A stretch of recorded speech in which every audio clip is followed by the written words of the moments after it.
Baiklah, ini dia bermula di separuh masa yang pertama. Kita lihat bagaimana gol pertama Irfan Fazail.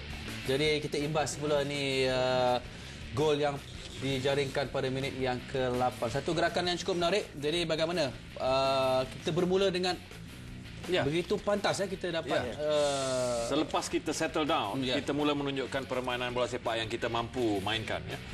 Itu sebablah 2 gol dihasilkan melalui hantaran-hantaran yang baik seperti Lan cakap tadi.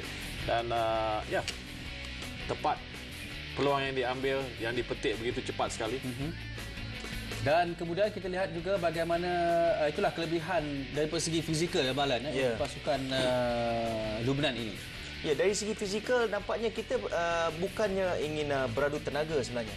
Apa yang kita lihat di sini ialah kita ingin beradu tactical play, beradu skill individu. Itu yang kita dapat tunjukkan, dan apa yang saya rasa 2 gol yang diperolehi di separuh masa pertama itu melenyapkan semangat pemain-pemain Lubnan yang bertubuh besar ini. Jadi pada saya dalam bola sepak tubuh besar tak penting. Betul. Yang penting hati yang besar untuk mendapatkan kejayaan.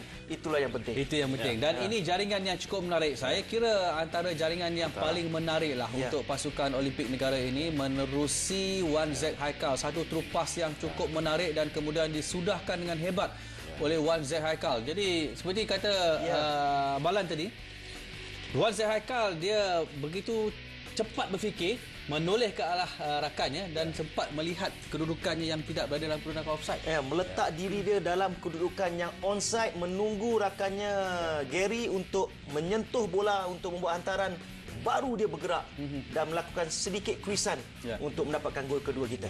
Inilah detik yang agak malang bagi pasukan negara. Baru 5 minit berakhir di separuh masa yang kedua. Gary Steven Robert diarah keluar padang selepas dia dilayangkan kad kuning yang kedua. Berlaku tolakan di situ. Malaysia bermain dengan 10 pemain. Tetapi sepanjang tempoh itu agak meremang juga bulu roma kita melihat bagaimana persembahan pasukan Ong Kim Swee. Tapi Balan, bagaimana anda melihat percaturan pasukan negara yang saya kira dia tidak bertahan sepenuhnya, ada sekali-sekali juga melakukan cubaan. Apa? Ini adalah satu percaturan yang sebaiknya yang telah dilakukan oleh Ong Kim Swee bergantung pada pemain-pemain yang beliau miliki.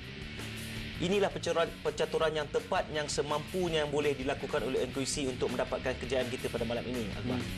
Okey, rasanya man of the match lah untuk perlawanan ini. Kita mulakan dengan Encik Rosli. Siapa anda rasa yang boleh dikatakan antara penyumbang utama lah kejayaan Malaysia?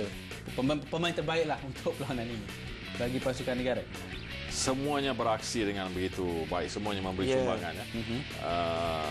Pada saya masih lagi penjaga gol kita, Khairul Fahmi, memberi semangat. Yang penting dia memberi semangat kepada pemain-pemain lain. Menjadi tonggak di belakang dan memberi keyakinan supaya orang lain terus berusaha. Saya memilih Khairul Fahmi walaupun tidak banyak bola yang datang, tapi dia berdiri sebagai pemberi semangat di situ. Pemberi semangat untuk rakan-rakan. Okey. Kita nak cerita sikit tentang karakter Muslim Ahmad ni. Bagaimana Awalan? Pada ketika kita masih lagi di depan, tapi apakah tekanan itu memaksa beliau untuk bertindak demikian? Ini biasalah sebagai seorang pemain muda yang masih lagi menimba ilmu. Kesilapan yang sebegini memang saya rasa boleh terjadi kerana beliau faham beliau sebagai pertahanan terakhir pasukan negara memikul tanggungjawab yang berat, di mana kesilapan yang kita dapat lihat kekasaran yang dilakukan kepada rakannya itu mendatangkan kemarahan pada dia kerana tekanan yang begitu hebat sekali. Okey, memang benar, sebab kita bimbang juga kalau ada lagi pemain kita yang terpaksa dikeluarkan akibat tindakan-tindakan yang boleh menghukum mereka sendiri. Tapi ini satu saat dan juga ketika yang agak mencemaskan juga. Bagaimana tumbukan yang cuba dilakukan oleh Khairul Fahmi Cik Mat terlepas dan nasib menyebelahi kita kerana ada pemain yang berada di belakang, dan kegembiraan ini dikongsi oleh seluruh rakyat Malaysia. Dan kelayakan kepusingan seterusnya juga sudah memberi kegembiraan kepada kita. Kita sekarang boleh dikira sebagai 12 pasukan terbaik di Asia. Dan menjadi pasukan pilihan di pusingan seterusnya.